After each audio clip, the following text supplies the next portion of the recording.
The chamber of the Galactic Council was vast and silent, built from crystals that shimmered like frozen starlight. It was said the room itself was older than most of the civilization seated inside it.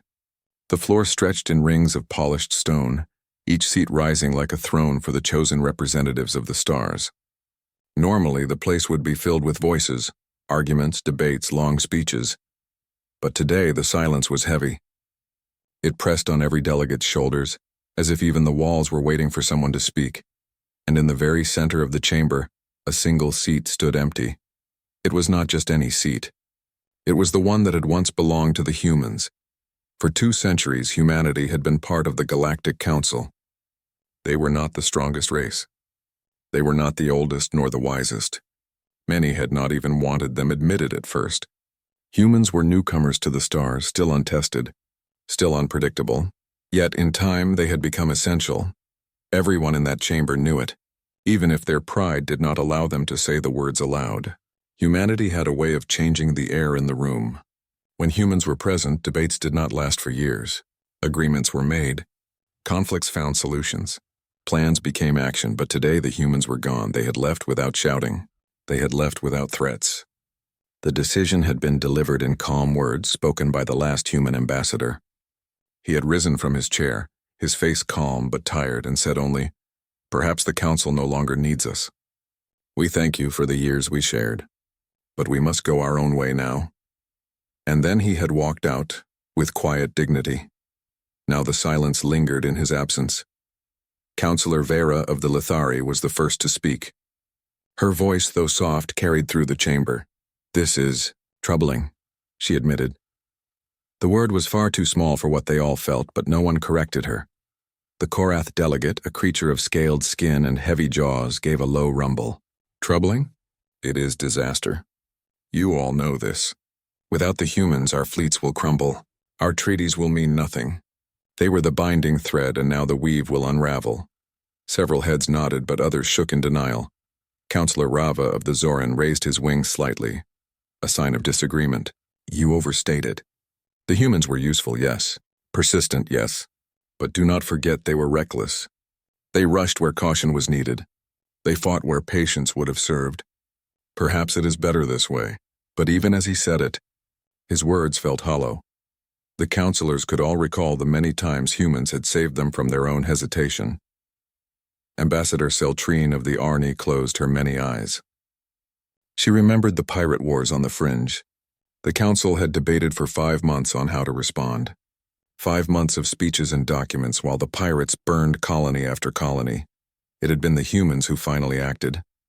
Their fleets, smaller and weaker than others, had jumped into the fire without waiting for approval. They had thrown themselves into battle, saving worlds that were not even their own, and only after humanity's blood had already been spilled did the rest of the council follow. Seltrine shivered at the memory. The humans had paid the price first. They always had. Now the chamber was filled with unease.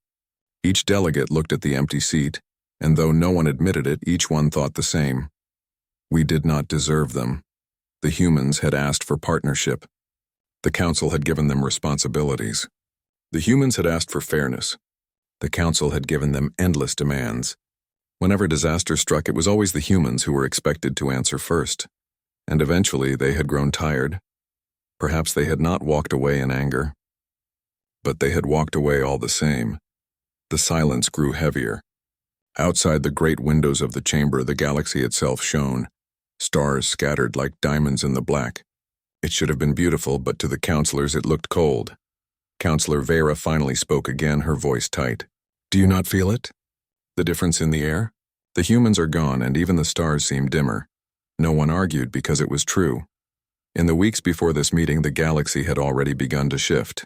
Reports had come in from the outer colonies. Raiders were pressing harder at the borders. Treaties between rival species were fraying at the edges. The humans had been the ones to calm disputes, to stand between rivals, to hold the fragile peace together. Without them, cracks were already spreading. The Korath delegate bared his teeth. "You will see. The first great war of this age is coming, and without the humans we are doomed." The Zoran tried to laugh, but it was a hollow sound. "Perhaps we should prove that we can stand without them." But deep inside, every delegate knew the truth. The council had not proven independence. They had proven weakness. The humans had been the flame, and the rest had been shadows standing in its light. Now the flame was gone, one by one. The counselors spoke of their memories of humanity. Counselor Vera spoke of the Battle of Dalrix, where human ships had burned to shield the retreat of others. She described the way human pilots had laughed over open comms as they flew into impossible odds, not because they did not feel fear, but because they refused to surrender to it. Ambassador Seltrine spoke of the time humans had rebuilt entire Orni colonies after a plague, staying for years to help people who were not their own. Even the Zoran, who had criticized them, admitted that when his world's sun had flared and thrown the planet into chaos, it was human engineers who had flown in first, carrying supplies and hope. Every race in the council had such stories, and every story ended the same way, with humanity giving more than it received. The chamber grew still again. No one could avoid the truth any longer. The humans had not left because they were weak. They had left because they were strong and tired of carrying others who never walked beside them. For years, the council had believed humanity was desperate to belong, that they would always cling to the council, grateful for the seat given to them. But the humans had never needed the council. It was the council that had needed them, and now they were gone. Counselor Vera rose from her seat, her long cloak brushing against the polished floor. She looked at the empty chair and whispered softly, though the whole chamber could hear, "We thought we were their teachers, but they were the ones holding us together. We thought we were their leaders, but without them we cannot even lead ourselves. Perhaps the truth is that we never understood them at all." Her words echoed through the chamber, lingering in the crystalline walls.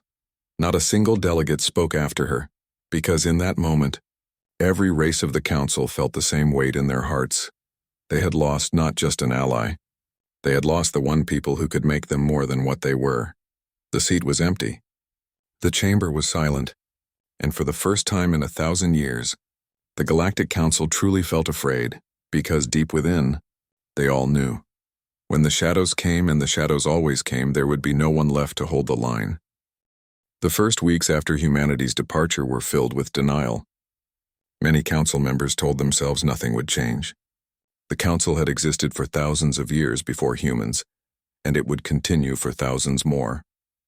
At first, the empty chair in the chamber was treated as a small matter. A new world might soon rise to fill the gap, some said. Others claimed the humans had been too loud, too reckless, too quick to act.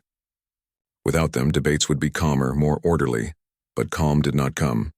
Instead, silence spread, not the peaceful silence of agreement, but the heavy silence of hesitation. The first signs. The first cracks appeared at the borders. A string of colonies on the rim called for help against raiders. The appeal reached the council quickly. In the past, such a call would have brought immediate human response. The humans would have mobilized their ships before the discussion even ended, acting first and asking permission later. But now the chamber debated for weeks. The Korath demanded more proof. The Zoran argued that the colonies should defend themselves. The Orni wanted to send aid, but their fleets were tied in distant systems, and so the colonies waited. The raids grew worse. Merchants abandoned trade routes. Whole settlements began to empty, their people fleeing toward safer stars. The council finally sent ships, but by then the damage was done. It was not simply a loss of territory. It was a loss of trust. The colonies whispered to one another, "The council is weak. The humans are gone, and no one will save us now." The weight of small things, inside the council itself, the absence of humanity became clearer in small but important ways. Meetings dragged on longer than before. Humans had been impatient with endless talking. They had asked sharp questions, forced others to face problems rather than circle around them. Now discussions went in circles. Agreements that once took hours now took months. One counselor noticed something even stranger. The laughter was gone. Humans had often joked even in serious meetings. At first, many had found it strange, even rude. But in time, the other delegates had realized that human humor was a tool. It broke tension. It reminded everyone that problems, no matter how large, could still be faced together. Now the chamber was cold. Meetings ended with no warmth, only exhaustion. The absence was felt not just in politics, but in daily life. Human engineers had often stayed in allied worlds, improving systems, teaching new methods. Human doctors had traveled to poor colonies to heal. Human explorers had mapped dangerous routes, always returning with stories that inspired others. Without them, the galaxy seemed to move slower, duller, weaker. Memories that hurt Counselor Vera found herself remembering the humans more often than she expected. She recalled one particular moment many years earlier, when her fleet had been stranded after a failed jump. Supplies had run out. Her people had prepared for death. Then out of the dark, human ships had arrived. Their crews had shared food and water without hesitation. One human captain had said with a grin, "Can't let good neighbors go hungry." At the time, she had laughed. Now the memory made her throat ache. Others shared similar memories. Celtrine of the Arni remembered human medics who had stayed through a plague on her world, refusing to leave even when they grew sick themselves. Even the stern Korath delegate admitted his own world owed its survival to human miners who had volunteered during a disaster, underground. The stories all carried the same pattern. Humanity had given more than it had been asked, and now they were gone. A quiet fear across the galaxy. Fear spread quietly. It was not the fear of an enemy attack. It was deeper, the fear of being alone. When humans had stood among them, others had felt stronger, braver. They believed someone would act no matter the danger. With humans gone, that courage seemed to vanish. Merchants charged higher prices, afraid to risk trade. Small colonies sought protection from stronger neighbors. Armies trained harder, but without unity. It was as though the galaxy itself had lost its heartbeat. The councils struggled in the chamber. The debates grew louder. "We must show strength," demanded the Korath. "If the humans will not fight for us, then we must fight for ourselves." "With what unity?" asked Celtrine softly. "Your fleets, my fleets, the Zoran fleets all march to different drums. When the humans were here, we had one rhythm. Now we stumble." The Zoran delegate spread his wings, frustration clear. "We cannot wait for humans forever. If they choose to leave, let them. The galaxy belongs to all, not just them." But even he did not sound convinced. His voice lacked the fire it once carried. The council was breaking, not with explosions, but with quiet cracks in trust and purpose. Rumors of humanity, while the council argued. Rumors about humanity spread through the stars. Some said humans were building stronger fleets in secret. Others claimed they had returned to their old worlds, sealing their borders with silence. A few whispered that humans were preparing for something greater, that they had seen a threat no one else understood, and had withdrawn to prepare. No one knew the truth. The humans spoke little, answered no questions, and gave no explanations. The mystery only made their absence heavier. The day of the Empty Dock 1 event struck the council harder than most. It was a day when a supply fleet was ready to depart to the Rim. Normally, human cargo ships would have joined, filled with supplies they had offered freely, often more than required. But this time, the docks were silent. The human ships were gone. Delegates and officers stood together, staring at the empty berths where human freighters once floated. The silence was not broken by speeches or orders. Everyone understood what it meant. The galaxy was now missing not just human soldiers, but human generosity. A growing divide. With every passing day, differences between the species grew sharper. Old rivalries rose again. Two border worlds of rival nations argued over resources. In the past, a human ambassador would have stepped in, reminding both sides of the greater good.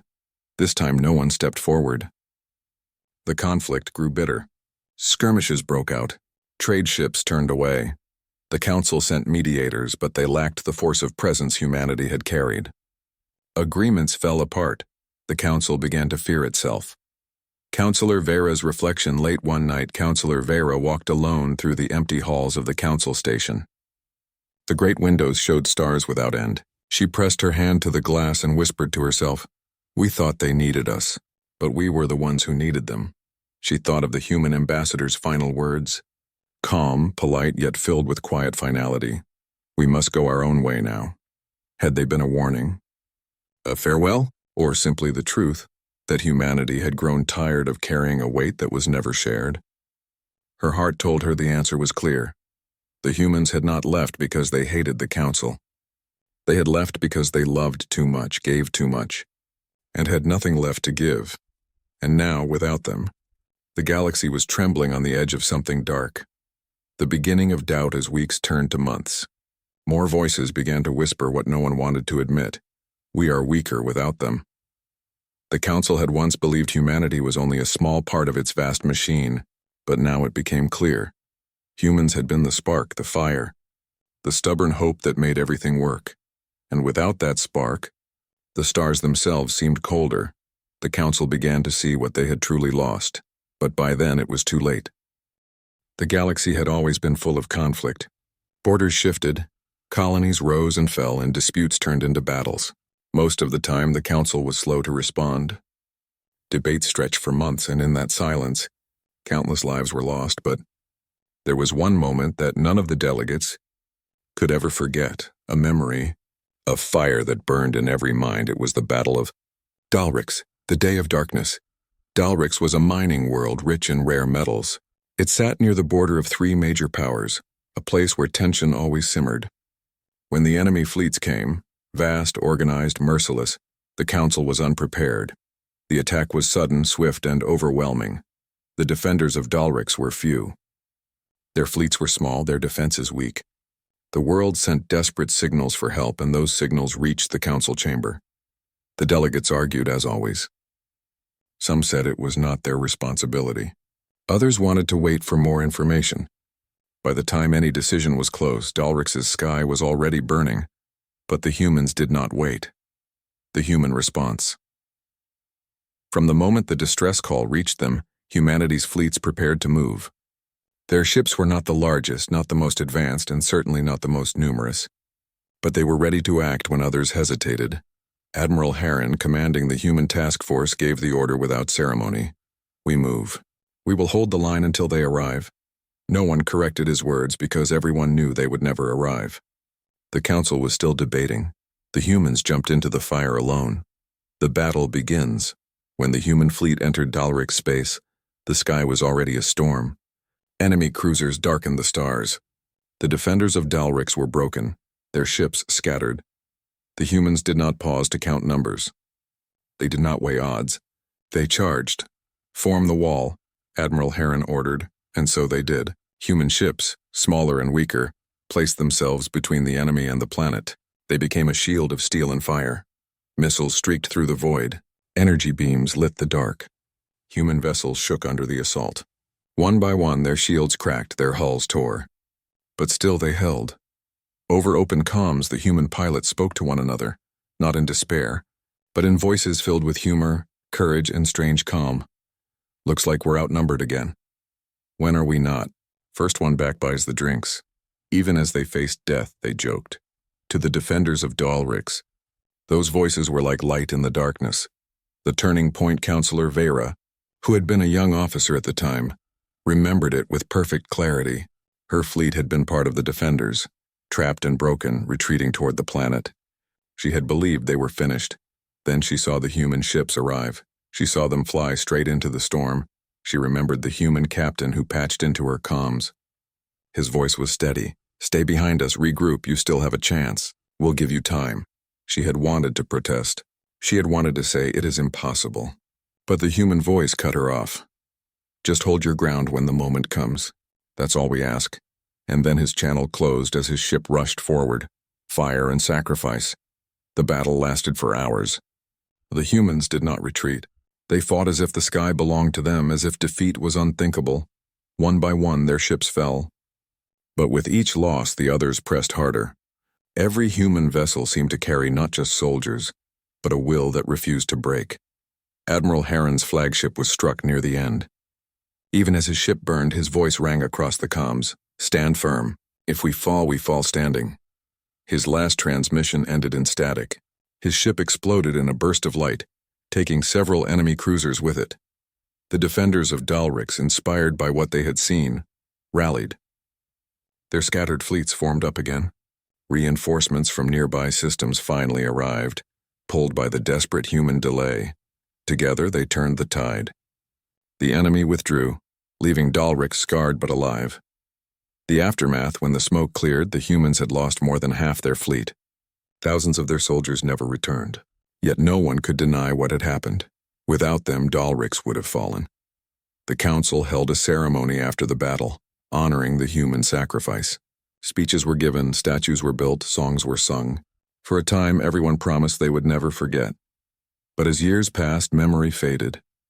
The council returned to its old ways. Long debates, slow actions, endless hesitation. Only the humans never forgot. The living memory now.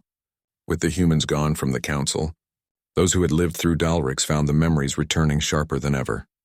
Counselor Vera would close her eyes and see the human ships forming the wall of fire. She would hear their laughter over the comms, so strange, so reckless, and yet so powerful. Ambassador Celtrine remembered walking through human medical bays after the battle. Wounded human soldiers had smiled at her people, even as they lay broken on stretchers. One had told her, "Don't worry, you'll see your sunrise again." He had not survived the night, but his words had. The council's shame during a session, Vera stood and addressed the chamber. Her voice trembled not from weakness but from truth. "We remember Dalrics. We remember the day when humans alone carried the fire while we debated in silence. And now they are gone. Tell me, who will stand like they stood? Who among us will fly into the storm without waiting for permission?" Her words echoed across the crystal walls. No one answered, because no one could. The council sat in silence, weighed down by shame. The galaxy whispers beyond the council chamber. The story of Dalric spread once more. Colonists spoke of it in hushed tones. Children learned it as a tale of hope. Soldiers carried it as a reminder of courage. But the story now carried a new weight. The humans who had done this were no longer there. Who will stand in their place? The galaxy whispered. No answer came. A warning in memory. The memory of Dalrics was not only one of bravery. It was also a warning. Humans had saved the council before. Again and again they had been the first to step forward, the last to fall back. But each time they had carried more of the burden. And each time the council had allowed it. Perhaps Dalrics had been the beginning of the end. Perhaps it was there that humanity first realized the truth, that the council would always let them bleed, because no one else had the fire to do it. Now the counselors asked themselves the question they had never dared to speak before. What if we asked too much? What if Dalrics was the day humanity decided the galaxy was not worth the cost? The present fear as the chamber fell silent again. The counselors understood something they had ignored for too long. The humans had not left because they lacked courage. They had left because they had already proven it again and again, and no one had stood beside them. Without humans, the council could no longer pretend. Their debates felt empty. Their promises felt weak. Their fleets felt small, because deep inside everyone knew. If another Dalrics came, they would not survive it. The humans had walked away, and with them had gone the fire that once lit the stars. The council chamber had never felt so heavy. The crystal walls still glowed with soft light, but inside every delegate seemed dim. The empty chair of the humans stood at the center as it always did, silent and accusing. Weeks had turned into months since humanity's departure, and the truth could no longer be hidden. The galaxy was weaker without them. But the council had never been good at admitting fault. The breaking of illusions, at first, the council tried to act as if nothing had changed. Fleets were sent on patrol. Treaties were signed. Speeches were made about unity. But behind closed doors, fear spread. Reports arrived every day. Raids on border colonies, disputes between allies, failures in trade routes. The smallest sparks now grew into flames because no one was there to smother them early. Before, it had always been the humans who stepped forward first. They did not wait for debates to end. They acted. Their courage had been the glue that held the rest together. Now the glue was gone, and everything began to fall apart. The meeting of Truth One session of the council began like many others, with arguments. The Korath delegate roared for stronger fleets. "We must show power. Only strength will keep the raiders back." The Zoran spread his wings in anger. "Strength without wisdom is weakness. We must negotiate, not fight blindly." Celtrine of the Orni sighed. "You speak of wisdom, yet all we do is argue. Where is action? Where is decision?" The chamber filled with noise, voices clashing, each one certain, none willing to bend. Then Counselor Vera stood, her voice cut through the noise. "Enough." The room fell silent. "We cannot pretend any longer," she said. "We are failing. Not because we lack ships or weapons or knowledge. We fail because we lack what the humans gave us. We fail because we lost the one people who carried what we did not, the will to act. Her words hung in the air like a blade. No one wanted to agree, but no one could deny it. Remembering the Price Vera's speech sparked memories in others. Celtrine remembered the plague on her world, when humans had stayed long after the danger had passed, working side by side with her people. They had asked for nothing in return. The Korath remembered the mine collapse, when human miners had dug for days to save strangers buried in stone. The Zoran, proud and stubborn, remembered the solar flare on his homeworld. Human engineers had flown in without hesitation, risking their lives to stabilize the energy grids. Every delegate carried such memories, and with them came shame, because none of them had done the same for humanity. The quiet realization. For the first time, the counselors spoke not of orders or laws or politics. They spoke of regret. They gave more than we ever returned. They fought battles that were not theirs. They held us together, and we let them carry it alone. The chamber grew quiet again, but this silence was not heavy with denial. It was heavy with realization. They had taken humanity for granted. They had believed humans needed the council more than the council needed them. But the truth was the opposite. The humans had never been weak. They had never been desperate. They had been the strongest of them all, strong not because of technology or numbers, but because of their spirit, and now that spirit was gone. The seeds of division. Absence of humanity not only weakened the council against outside threats, it weakened them against each other. Rivalries that had once been softened by human mediation now grew sharp. Old wounds reopened. Every debate turned into accusation. The Korath growled that the Zoran were selfish. The Zoran accused the Orni of cowardice. The Orni muttered that the Korath were reckless. Humans had once laughed in such moments, cutting the tension with jokes that made enemies remember they were allies. Now there was only bitterness. The chamber, once a place of fragile unity, began to feel like a battlefield of words. A visit to the archives one evening. Counselor Vera walked alone into the archives of the station. The vast library contained records from thousands of years, but she searched only for one section, the human contributions. The shelves were filled with reports of their missions. Battles fought, colonies saved, medicines discovered, ships repaired. She pulled out one document at random.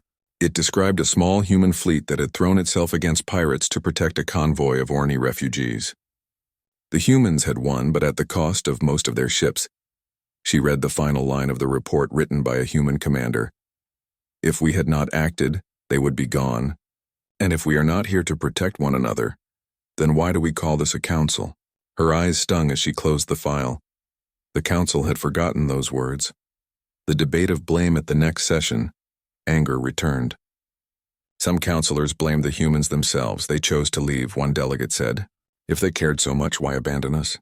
Celtrine shook her head. They did not abandon us. We abandoned them first. We asked them to fight again and again, and we never stood beside them. They left because we never truly treated them as equals. Vera spoke again, her voice quiet but firm. They wanted partnership. We gave them dependence. They wanted respect. We gave them demands. Do you not see? They left not out of hatred but out of exhaustion. And now we see the cost.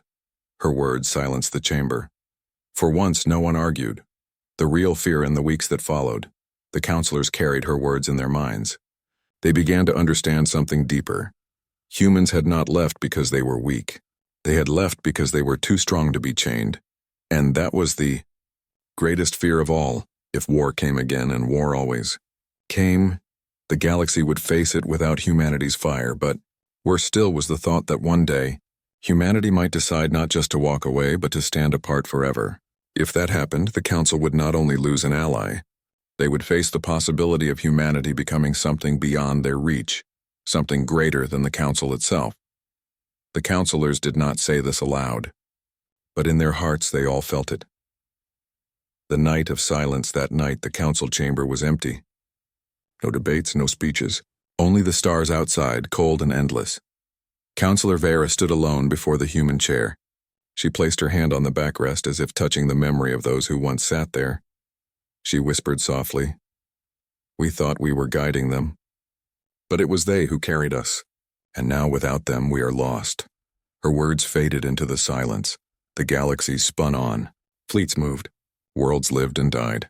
But deep inside the council, regret had taken root. And in the quiet corners of every delegate's mind, the same question grew. What will become of us without the humans? The realization complete.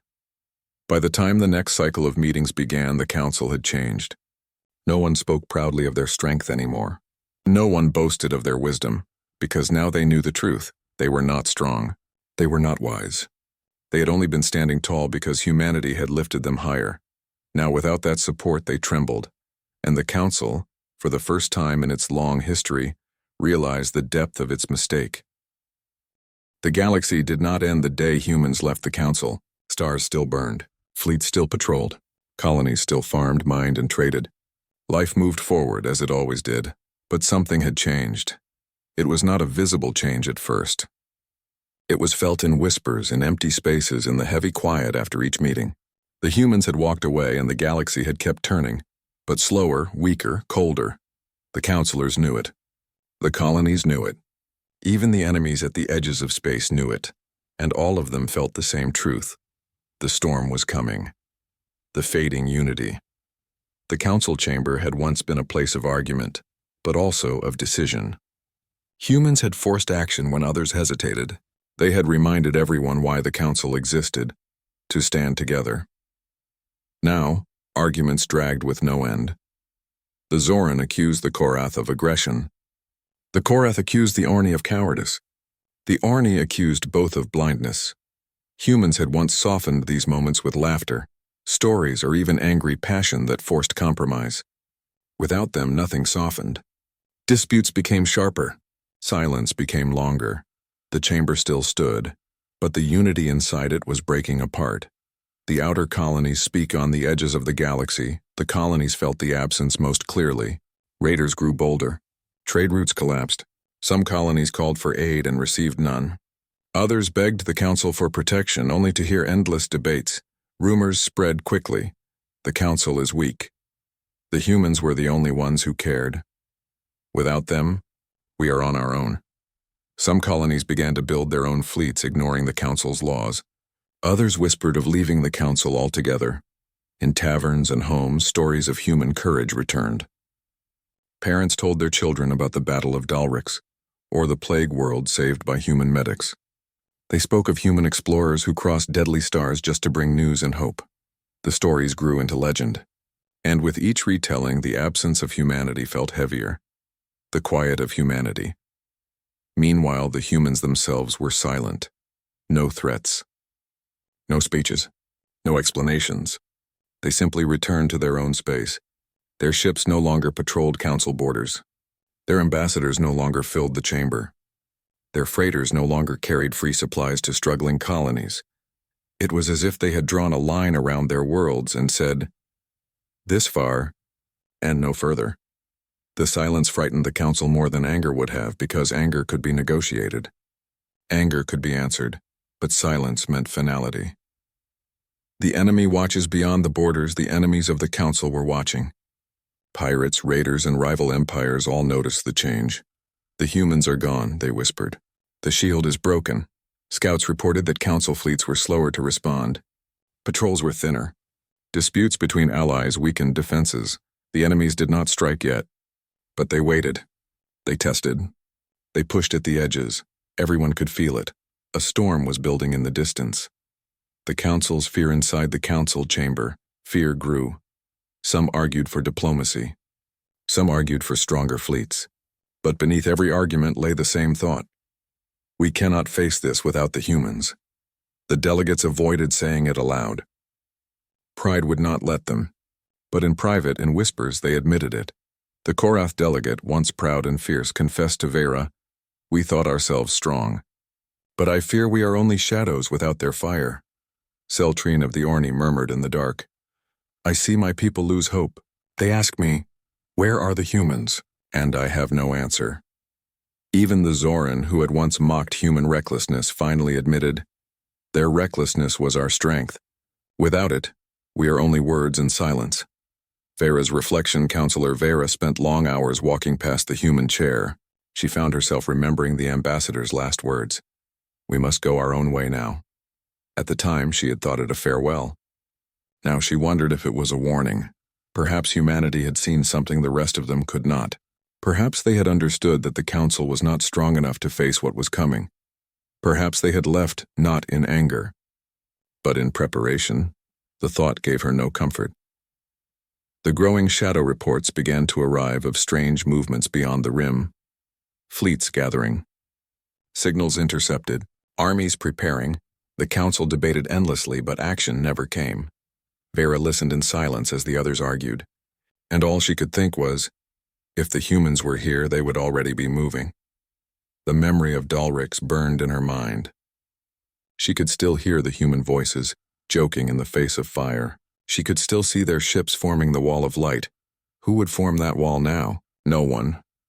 The silence before the storm. The galaxy entered a strange stillness. It was the kind of silence before a storm breaks, when the wind stops, when even the birds grow quiet. Everyone felt it.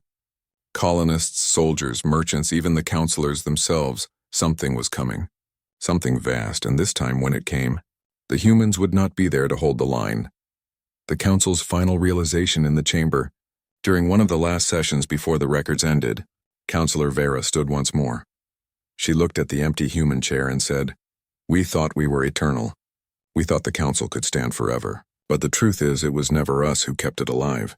It was them, their courage, their stubborn will, their endless hope.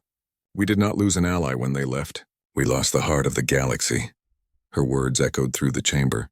No one answered, because every delegate knew it was true. They had not been abandoned by humans. They had been left to face themselves, and they were not enough. The ending shadow, and so the council waited for the storm, waited for the day when the enemy would strike, waited with the quiet fear that when that day came, there would be no voices laughing over the comms, no ships rushing forward to form the wall, no reckless courage to save them. The galaxy spun on, as it always did. But in the silence of the council chamber, the truth remained. The humans had walked away, and with them had gone the last best hope of the stars.